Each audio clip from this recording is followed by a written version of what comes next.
How to overcome adversity in life. Salima's story of taming fear. Hello, friends. Ever felt stuck due to fear after an adversity? How can you overcome adversity in life and tame the fear that keeps you from being your best? In today's story, Salima is going to share. You're going to learn how she tamed her fear after an adversity. What helped her may help you too. Thank you, friends, for joining us today. I'm sure you're going to learn a lot from our guest, Salima Jadavji. Hello, Salima. Hi, Dr. Rozina. Thank you so much for inviting me here today. You're welcome. I'm so excited that you joined. Salima has been helping people move on in their life by overcoming fear and other emotions that hinder success. She's a clinical social worker and hypnotherapist and has been working in different departments at University of Toronto, and she provides psychotherapy in her private practice, Dare to Heal. And if this is the first time you guys are joining us, my name is Dr. Rozina, and I am here to help you improve your stress, anxiety, and depression. Over the last 20 years, I have been serving as a medical doctor, specializing in psychiatry, a best-selling author, and a transformative speaker. I started this program, Happy and Healthy Mind with Dr. Rozina, because I believe that a lot of suffering can be prevented with mind training. And here we share practical tips for your mental fitness so you don't have to suffer unnecessarily. These interviews are broadcasted live every Saturday at 11 a.m. Pacific Time, both on Facebook and YouTube. If you're joining us during the live program, you can ask questions by putting them in comment section. And if you would like to get text for reminders for future program, you can text joyful to the number 38470, and we'd be happy to send you the reminders next time. So before we start, let me share this disclaimer that all this information is for education purposes and should not be considered treatment. Please refer to your healthcare professional for specific advice. So, coming to today's topic, how to overcome adversity. Let's hear Salima's story of how she overcome adversity and overcame her fear. So, Salima, why don't you tell us how did this issue become important in your life? Okay, so well, I certainly have been through my fair share of adversity in my lifetime.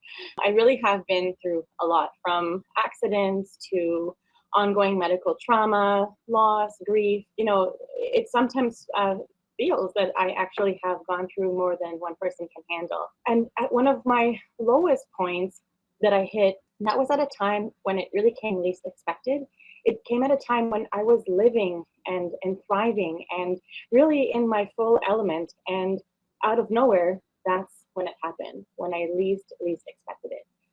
So what happened is that I was attacked by a residential fire at work, and I sustained several life-altering injuries, and that really set me back beyond anything imaginable, really. Yeah, I can't imagine. Yeah, and during that time, like, it really felt like I had lost like everything. It felt like everything had gone down the drain, like my education, my work, my career path, my heart connections, even like my passions and my sense of worth. I had no feelings. I went numb. I didn't really feel capable, and I certainly felt defeated. Each day kind of felt like the fight, and I was at war, and most of the time I was at war with myself, really. What else? It took everything out of me. It drained Yeah, everything that I had. I didn't have capacity to try to even do what I knew to do. I mean, yeah. I was in the field, and like, with all the adversity that I had already been through before this one, that I was able to overcome and reframe and heal from. Initially, it almost felt as if like none of it prepared me for this particular moment. Uh, Yeah. and like I don't know what else to say other than at that time I felt trapped. I really felt misunderstood, and I barely could recognize myself or even understand myself. So I can't actually imagine from the outside in how anyone saw what I went Yeah. through. Yeah, your story reminds me, like, just I'm reliving my accident when I went through. That was kind of pretty devastating for me when I broke my right hand in a car accident. And it was very, very difficult. So I can't imagine if getting injured at work and having so many injuries. So let's kind of fast forward a little bit. So that was then, Mhm. and this is now. Tell us how, after you applied all the tools that you are going to teach some of them today, where are you now? I would say, like, if you're asking me for, like, that was my before, this is my after. After, I really was feeling like I had control again, feeling that capacity of being able to be free and do that liberated feeling that I hadn't felt in a long time. I mentioned I was feeling trapped, so I actually felt that there was some sort of liberation. It was feeling like I was reclaiming the parts of myself that I had longed for. I mean, it took about 2 years to recover from, like, the bulk of what I had been through with all of the physical components and the trauma components, with lots of what felt like tons of risk taking. I went back into the mental health field. So that was something that I wanted to keep focusing on. And so, that was the desire I had to keep moving forward in my career. I don't think I always knew how it was going to happen, but I guess just enough to know that I wanted to allowed me to focus more on the process. So I started to reconnect with old friends and colleagues, and my confidence and self-worth just showed up, and Mhm. the way it was previously. And yeah, just wanted to. Wonderful. So you went from a very, very difficult circumstances that happened, came out of nowhere. You went through several years of suffering, but you came on the other side. And so let's kind of see what are some of the tools that helped you through your journey so our audience can benefit from. So can you teach us some of the tools that helped you? Well, yeah, actually, just before I go into the tools or even what I did, I think it would be helpful for me to just say that, you know, this was a healing journey and it was transformative. And it really did feel like a mountain climb. So if you think about a mountain, and you don't really know what sort of, you know, what sort of path you're going to come across. And, you have to make shift and you have to switch gears and you have to come up with new plans constantly. And so I really felt like the whole time, like I mentioned before, I was really focusing on where I wanted to be and where I wanted to go. So I guess, yeah, that. Yesterday you were talking about, like, this concept of daring or dare to really helped you. So tell us a little bit more about that. So yeah, okay. So maybe what I'll do is I'll start to tell you a little bit about my process. I'll tell you a little bit about what I did so that we can get to that daring concept that you're so Sure, here for me sure. to talk about. It was Uh, just exciting. So yeah. it was a good one, yeah. Well, okay, so like I said, I was paying attention to my process. I paid attention to each step, right? So yes, I had my eye on the prize, but I was really focusing on what I needed to do to navigate what was in front of me. And so sometimes it meant to take breaks and pauses, and then when I felt a little bit more replenished, then I could keep going. So yeah, those pauses, those detours, maneuvering all of those unexpected obstacles, even in this particular journey, really sort of helped me.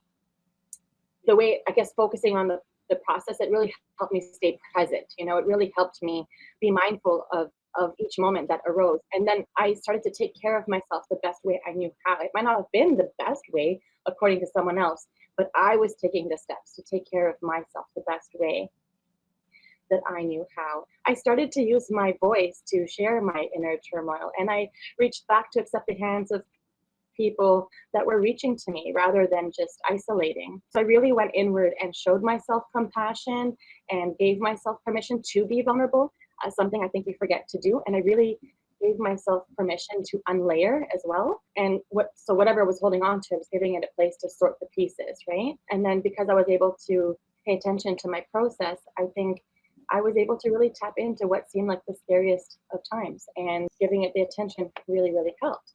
And so my takeaway from that was like turning inwards and confronting the adversity and all the fear that tagged along. I could name it.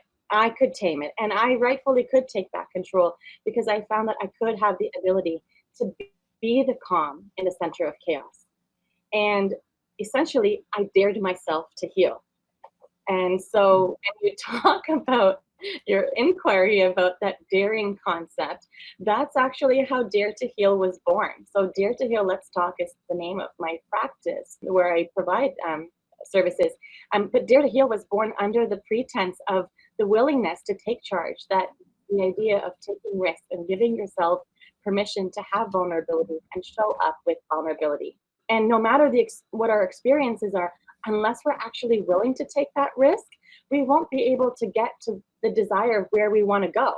And it isn't until we're faced with a dare, usually, that we ever consider to do the thing that we never thought we would do. So oftentimes we might be inundated with things that we tell ourselves like, oh no, I couldn't do that, or I would never be able to do that, or that's not my thing, I'll just be comfortable over here. But when someone says to you that you can't do that, or I dare you, come on, just give it a try, then it's almost like you have to prove yourself, right? Our ego starts getting primed, and we kind of feel like we got to do this, right? Have you ever been in that circumstance where someone dares you and you're like, oh my goodness, now I've got to. Yeah. One major event that happened was my practice was about 5 years in practice, and it was kind of having a hard time. And one of the providers at that time said, this practice cannot sustain. So, and I don't want to stay with the sinking ship. And so he kind of dared me that I'm not going to survive for even another year. And that was 12 years back. So we just celebrated 17 years of our practice. And yeah, that dare really got me to kind of rethink and rejuvenate my practice. Same was when I was trying to get into medical school. The interviewer said that this girl is too shy and lacks leadership qualities. Till today, I'm proving him wrong. So. And you see this beautiful concept of Dare to Heal, it's really meant as an opportunity for each person to give themselves a chance to dare and go within. And, you know, that untapped victory can be yours. And so that gift of transformation and change becomes invaluable. And it all starts when you dare, that first moment when you take the dare and you dare. And with guidance and support, you can heal. Wonderful, wonderful. What a powerful concept. Thank you. So can you take us through the steps you just mentioned? So what's the first step? Right. So there's 7 steps in how to face adversity in life. Well, there's not only 7 steps, but there's 7 steps that I'm going to sort of uncover today. And so the first action step is exactly what you see on the screen. Name your emotion. So you want to name or identify the emotion. So you want to ask yourself, what am I feeling in this moment? You know, research suggests that there is about 30% of therapeutic relief when we're just able to identify the emotion that we're experiencing. It gives us a chance to separate from it a little bit, and then we know what we're truly feeling. So we have awareness. We're bringing it to our awareness. So when you do that, you can list what emotion it is, or how many, or what the emotions are, however many there are, and then pay attention to how heavy each one feels. So you can scale it. You can ask yourself from a scale of 0 to 100, how much am I feeling X emotion, Y emotion, Z, right? And you can kind of get a sense of, oh, which one's the heavy one, or wow, they're all kind of the same, but it gives you a chance to sort of activate that process of awareness. Mm-hmm. And what's the second one? The second one is a reality check. So this is where you fact check, right? So this is where you're examining your thoughts that you're experiencing. You want to examine and pay attention to what is true. You want to pay attention to what is actually going on in the situation. You know, not what you're worried about or what you believe could happen, just what is in plain sight in front of you, right? And when we're in fear, when we face adversity, often the feelings of fear are very strong. And so we tend to look at really help into bringing ourselves back into the present state. Wonderful. So what's the third one? The third step is to identify what parts you have control over. There's going to be things we don't have control over, but there's certainly a lot more that we have control over than we realize.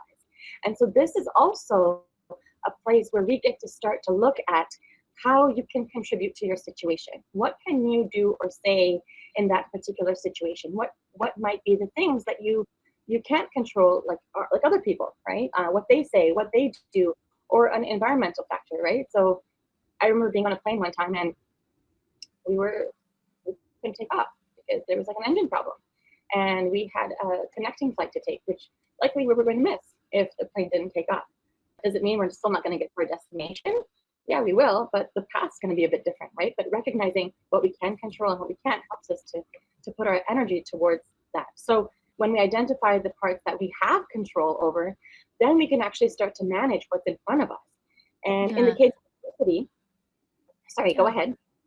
No, I was just kind of saying that that's what I truly believe. And I teach it with the concept of circle of influence from Stephen Covey's system. And we've been talking about that on several programs to focus on your circle of influence, what you can do within your circle of concern. So, yeah. And the final thing I'd say about what you have control over is there's definitely things we can't change, but we can respond in a certain way. We can Okay. action things in a certain way, and we can participate in a certain way. That's So true. that helps us to stay present with what we have and know. Wonderful. So, what's the fourth step? Fourth step is to get comfortably uncomfortable. People who know me in my practice, that's like one of the famous things that I'm always saying. So get comfortably uncomfortable with your fears, right? So this is where you start dipping your toes into the unknown, right? So you're keeping your focus on what you have control over because you've gone through the other steps, and you take those steps, and it might bring on discomfort. Not me, actually, it's going to bring on discomfort. Like that's what's going to happen because you're going into the unknown. But this is where you decide to pay attention to your needs while still doing the task. And you break the task down to as small of a part as you need to in order for you to be able to manage it or tolerate it or digest it, whatever it is that you need to do. And it's small enough for you to tackle. So I like using the analogy of yin yoga. And in yin yoga, it's an invitation to stretch for 3 to 5 minutes, right? So they invite you into a pose. And if you're anything like me, I have no stretching capacity. So, so when I try to lean into a pose, I'm like, whoa, and then I ease back, right? So what happens there is I go in, I lean in, it's too much, so I ease it up a bit. But they invite you to stay in that posture for 3 to 5 minutes. So where I ended up at the end of the 3 to 5 minutes, whichever one they chose for us in the class, and where I started, there's always been a progression of how much I've leaned in. And so what happens is once we find where we can be comfortable with that discomfort, we sit with it, we engage with it, we breathe through it. And then before you know it, you've leaned in a little more. Sometimes we don't even realize we've leaned in further. So that's how you get comfortably uncomfortable. That's wonderful. Or like, different way of looking at it, at thing, and becoming, let's say, comfortable with uncomfortable situation. So, what's the fifth one? The next step is to have permission to have your feelings in a compassionate and caring way. So this is where you get to show yourself the loving, tender care, really practicing self-love and asking yourself in any given moment, like, what do I need in this moment to be soothed? And then you try to give that to yourself, and you really hone in on what's true and important for you. And if it's something you can't give yourself, then you show yourself enough compassion to ask for it, to have your needs met, to reach out for it, or to make a plan for it, whatever it has to happen, so that you don't neglect yourself. It's just all self-love. Wonderful, wonderful. So, what's the sixth step? The sixth step is turning inwards, right? So now you're putting yourself as a priority. You're deciding to take charge. You know your worth in the process. You are the most important person in the world, and you have to start understanding that and embodying that, because you are high investment and pure worth. And if you don't see it, likely no one else will either. And the key here is also knowing that no one can do this for you. And the drive and willingness comes from within. And knowing this makes all the difference. And if I was to relate it back to my story, yeah, I think there might have been, I wouldn't say I had a pity party per se, but I would say that I might have been grappling with thinking that maybe someone needed to help me or something needed to happen, but not recognizing that what I could do, that the power was in my hands, that I had the control to do something different as soon as I turned inwards, knowing that if I don't value myself, who's going to value me? So that was like a big light bulb aha moment, right? Right. Yeah, I'm even trying to absorb, because a lot of women, especially, there's so much focus on What is my priority? Oh, my priority is my family. Oh, my priority is my work. And my priority is taking care of everything that runs smoothly. Mhm. Where am I in my priority list? It's usually the last one. Right. So yeah, so that's very important, that unless your bucket is filled, you won't be able to help other people. But you don't want to be totally focused on yourself. You want to have this balance of self-care versus other care, because we are caring by nature, and we cannot just go against our nature to just only focus on ourselves. But if we think about, if I take care of myself, it in a way I'm taking care of others, because then I would be there to be my best for others. Exactly. That's the cycle of resourcing, right? So Yeah. you're replenished, so you have something to give, and you're giving, and they're receiving, and you're able to then, and then you're able to receive. So the cycle of the resourcing really happens. But if you spread yourself thin, you'll have nothing. You'll dry out, right? That's wonderful. Yeah. So, what's the seventh step? Seventh and final step that I talk about is accepting that you are perfectly imperfect, and Hmm. in that it's to the process outweighs the outcome, right? So I highly recommend for people that they focus on the process. There's no perfect way, there's no one way, but the key is to start. And I can't remember who is the person who has said this quote, but it's the quote of imperfect action is better than perfect inaction. Hmm. So So true. it's about starting, you know? Right. Right. Yeah. If you are just, and a lot of people who are perfectionists, they get into this trap because they want to be perfect before they do it. Their action gets delayed for a long time. And to some degree, I'm also a perfectionist. So a lot of times, things get delayed. Like my first book, I kept on working on it for so many years. It took almost 10 years to get my book out. I'm grateful that it did become the bestseller when it came out. I had put a lot of effort into it. But, I also then, when I learned this, that this imperfectly perfect is kind of, it's okay, I went ahead and started this Happy and Healthy Mind with Dr. Rozina. Like, I didn't know a lot of things, and I did a lot of blunders, but I'm glad because it started helping people. And when somebody says, oh, I have watched your, let's say, sleep video multiple times because it helps me sleep. Or, I've watched your food video because it is really helping me. It gives me such a pleasure. And I didn't know what I was doing. I was just trying to bring the message from inside the office to outside. But that lesson I have learned now, and I think it is helping me a lot to accept myself being perfectly imperfect. So thank you. Okay.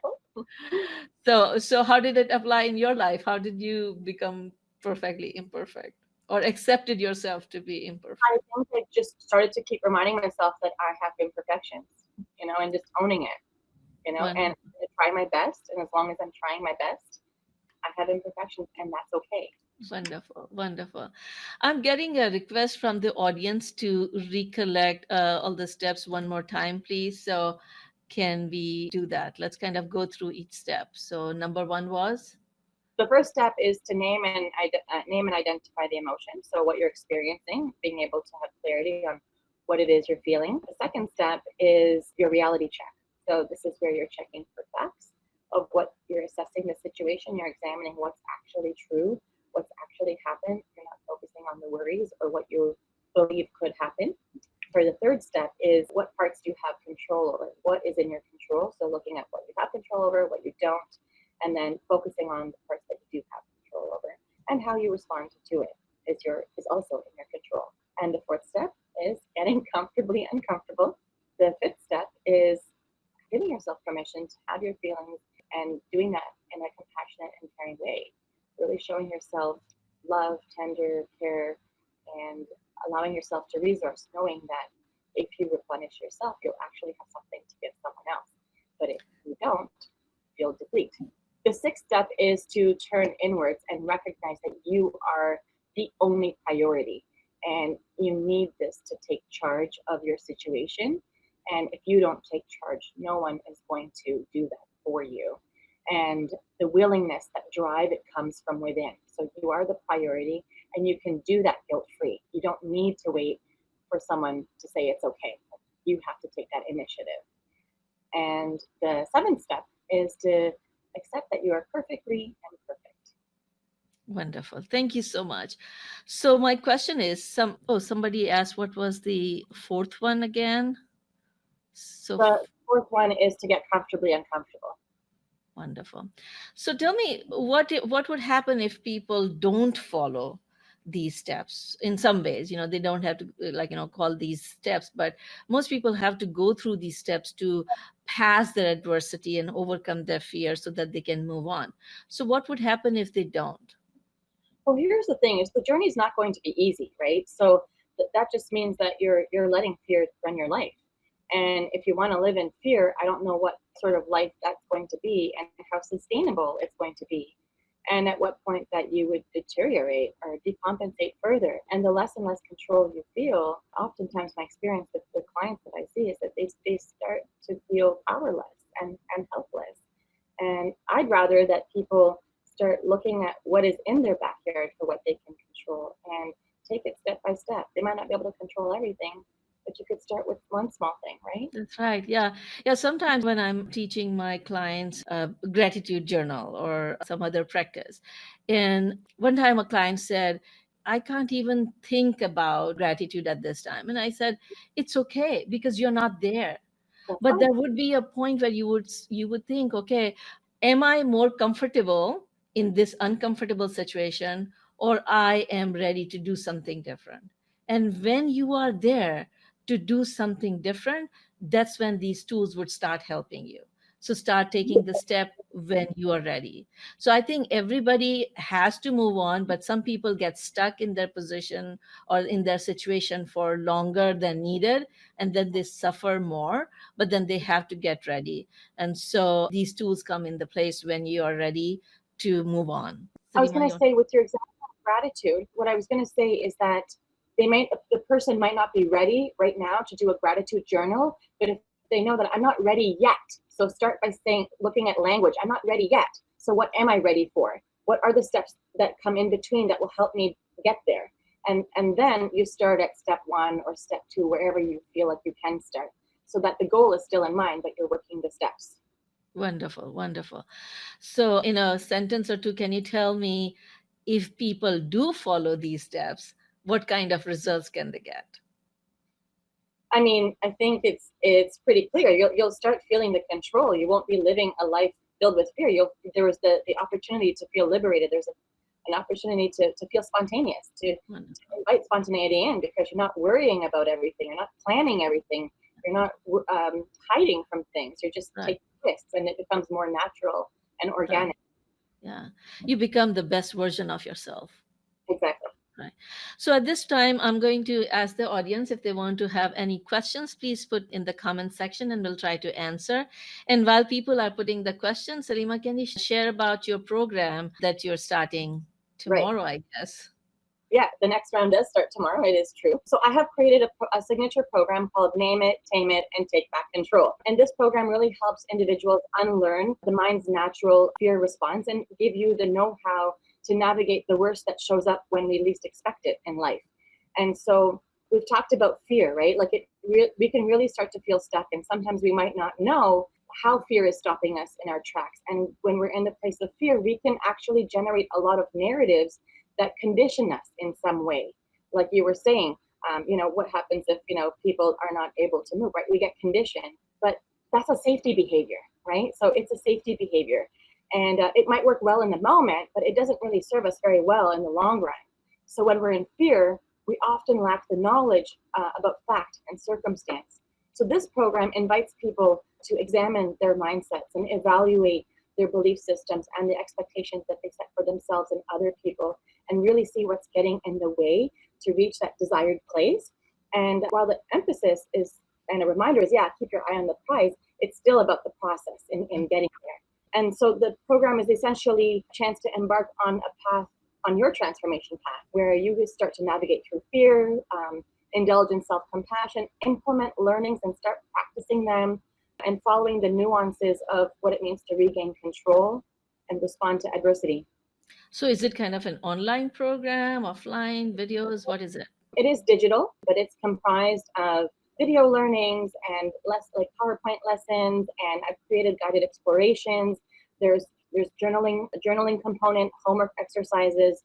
There's engagement in a Facebook group, and there's a ton of different other resources and a workbook that's provided. So there's a lot of things that have gone in. There's some virtual office hours that I've also included for participants. So it's like a comprehensive program, and I've taken everything that's in my wheelhouse, and I've put it in a digital format given the circumstances that we're in, so that I can help as many people as I can. Wonderful.